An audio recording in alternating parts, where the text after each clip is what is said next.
Today, urban agriculture is booming in all of Cuba's cities.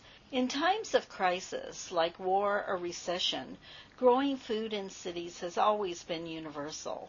So it is not surprising that at the end of the Cold War, with the shutdown of food and oil imports from the Soviet Union, Cuba embarked on this course of action. In Havana alone, 17 organic farms, popped up almost immediately. Now, little more than a decade later, Havana has 181 organipanicos. Half of the fresh produce consumed in the capital is grown by non-traditional urban producers, and urban gardens island-wide now produce about 60% of all vegetables consumed in Cuba. Urban agriculture boasts a variety of different forms. The organipanicos I just talked about are generally located in areas with infertile soil or other production constraints. They are often built on artificial surfaces in raised beds filled with a mixture of organic material and soil. The growing methods used here contrast with what Cubans call intensive vegetable gardens, where cultivation occurs on parcels of relatively good soil, and raised beds are not employed.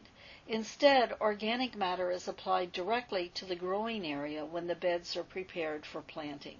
Small plots, patios, and popular gardens are also common. They are planted in very small areas, and their size is determined by how much useful or arable space exists between buildings, houses, and streets. Patios and small state-owned urban spaces are also converted to gardens.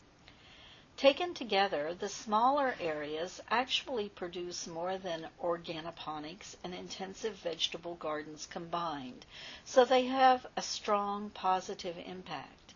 It is fair to say that they have made it possible for Cuba to feed its urban population.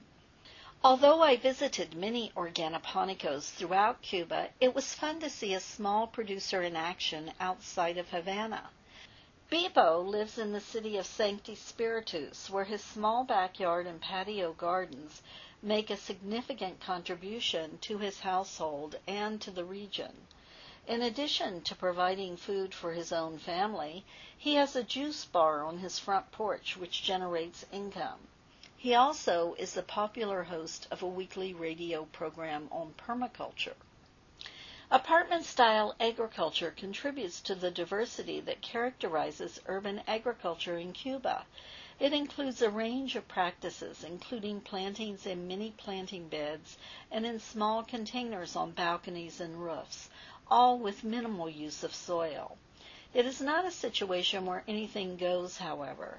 State regulations require all urban agriculture to be organic, and livestock cannot be raised in cities. The state provides encouragement, supplying organic inputs, primarily compost, and extension training services through a series of urban agricultural stores. Although the urban agriculture movement in Cuba has met with great success, some experts believe that the island will never be able to feed more than 50% of its population. They say that agroecological techniques, including the spread of urban agriculture, have allowed the nation to move past its agricultural crisis, but they also suggest that there are structural limits to additional expansion. They say that Cuba has the land but not the labor force, and that labor shortages will be a limiting factor. Also, there is a feeling that the ability to import food freely and inexpensively from outside Cuba might undermine the nation's commitment to sustainable methodologies. We will learn in time if Cuba's model of urban agriculture is sustainable.